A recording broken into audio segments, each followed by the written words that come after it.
आज मी बनवणार आहे कोथिंबीर वडी, पण थोडीशी वेगळ्या पद्धतीने।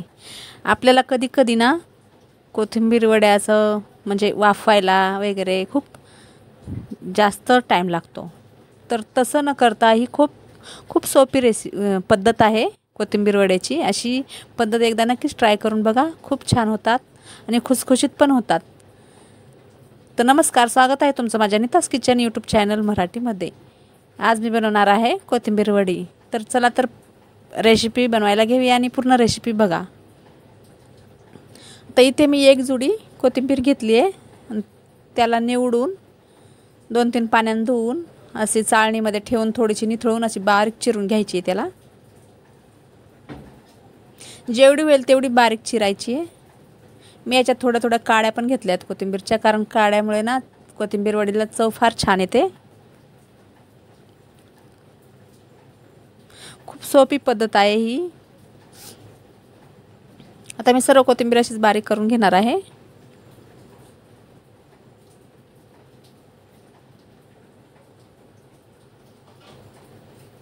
आता बारीक करून झाली आहे कोथिंबीर।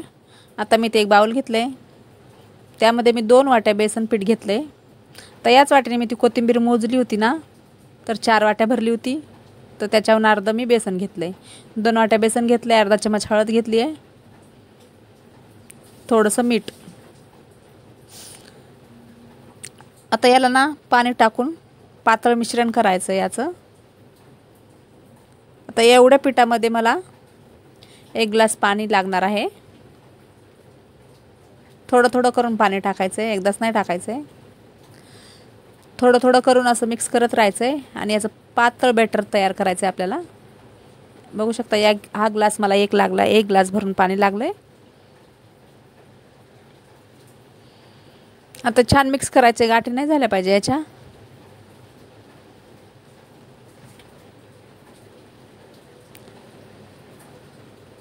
आता जर याच्यात आपल्याला वाटल्यास गाठी झाल्या असेल तर असं पळीने ना अशा सर्व गाठी फोडून घ्यायच्या आहेत।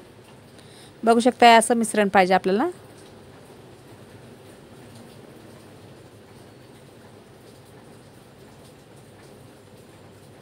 असं एवढं पातळ पाहिजे।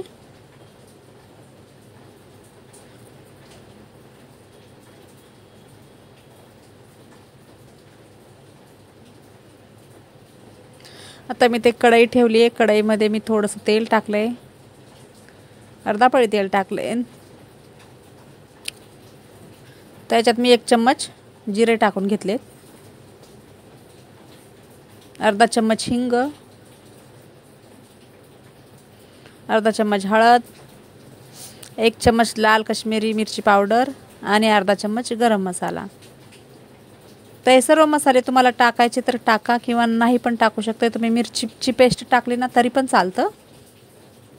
आता मी हे कापून घेतलेली कोथिंबीर याच्यात टाकून घेतली आहे आणि फक्त आपल्याला 2 ते 3 मिनिटं ही कोथिंबीर याच्यात शिजून घ्यायची आहे। आता पहिले पण आपण मीठ टाकलं होतं, बेसनचं सारण बनवलंय ना मिश्रण त्यामध्ये। आता त्यामुळं ना आपल्याला परत अंदाजा घेऊनच मीठ टाकायचं आहे।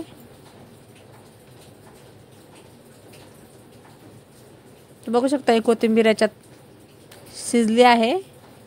आता याच्यात हे बेसनाचं मिश्रण याच्यात टाकून द्यायचं आहे। एकदाच पटकन पूर्ण टाकून द्यायचं आहे, नंतर याला मिक्स करत राहायचं आहे, नाहीतर याच्यात परत गाठी होऊ शकते। म्हणून गाठी नाही व्हायला पाहिजे म्हणून याला ना मिक्स करत राहायचं। आता मिक्स करत राहायचं आहे। आता इथे मी ना चिली फ्लेक्स घेतलेत, अर्धा चम्मच।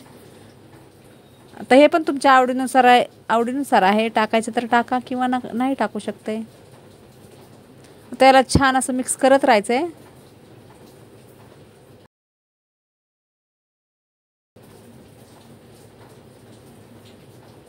आता मी हे मिक्स झाल्यानंतर किती टाइम लागतो हे तुम्हाला सांगन, पण याला मिक्स करतच राहायचं आहे। बघू शकताय मला हे सर्व मिक्स करून घ्यायला फक्त 4 मिनिटं लागलेत। 4-5 मिनिटातच हे सर्व होऊन जातं, मिक्स होऊन जातं। आता बघू शकताय किती छान झालंय। आता इथे मी एक परात घेतली आहे आणि त्याच्यावर तेल टाकून असं पसरवून घ्यायचं आहे. तुम्ही कुठली ताट घेऊ शकताय किंवा केक टीन असेल तुमच्याकडं तर ते पण घेऊ शकताय.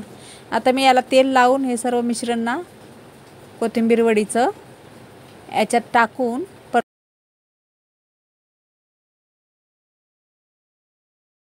असं घ्यायचं, थोडं पाण्यात थोडा डिप करायचा हात आणि याला असं प्रेस करत जायचं.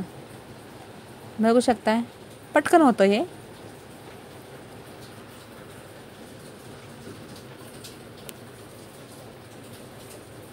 असं सगळीकडे याला प्रेस करत जायचं. आता इथे मी अर्धा चम्मच तीळ घेतला आहे, तर तीळ पण टाकायचं की नाही ते तुमच्यावर आहे.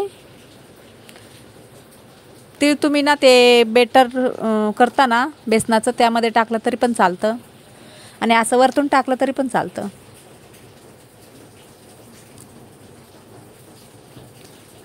तीळ टाकल्यानंतर परत प्रेस करायचं आहे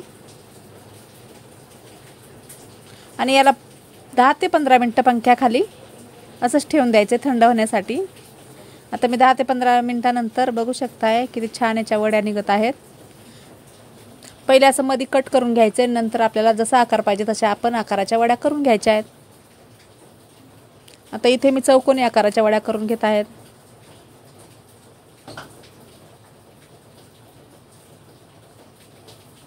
बघू शकता किती पटकन निघली वडी, दिसायला पण किती छान दिसत आहे. तर ही खूप सोपी पद्धत आहे कोथिंबीर वडी बनवायची. कोणीही याला बनवू शकते आणि लवकर पण होते.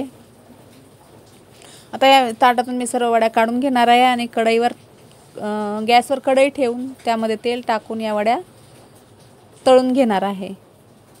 आता तुम्ही या तव्यावर अशाच थोडंसं तेलामध्ये पाहिजे असेल तर तसं पण करू शकताय आणि असं पण करू शकताय. आता एक साईड छान तळू द्यायची आहे, मगच याला पलटी करायचं आहे. बघू शकता एक छान तळली. आता मी पलटी केलं याला. अशाच आलटून पलटून याला छान क्रिस्पी तळून घ्यायचे आणि खूप छान लागतात ह्या वड्या.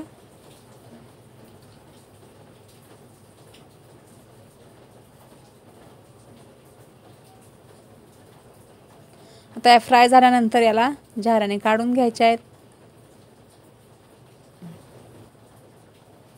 बघू शकता किती छान दिसत आहेत.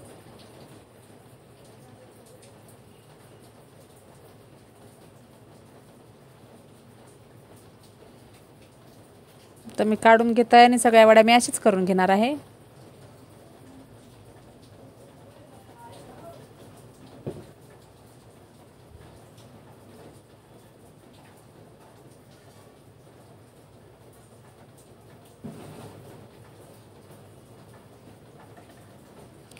कधी कधी दुसऱ्या प्रकारच्या वड्या बनवायसाठी आपल्याला खूप कंटाळा येतो ना, टाईम पण लागतो. तर अशा प्रकारे नक्कीच ट्राय करून बघा. आता माझी रेसिपी रेडी झालेली आहे. तुम्हाला ही रेसिपी आवडली असल्यास माझ्या व्हिडिओला लाईक करा, शेअर करा, कमेंट करा, माझ्या चॅनलला सबस्क्राईब करा. चला तर भेटूया नवीन व्हिडिओमध्ये नवीन रेसिपी घेऊन. बाय. जय महाराष्ट्र.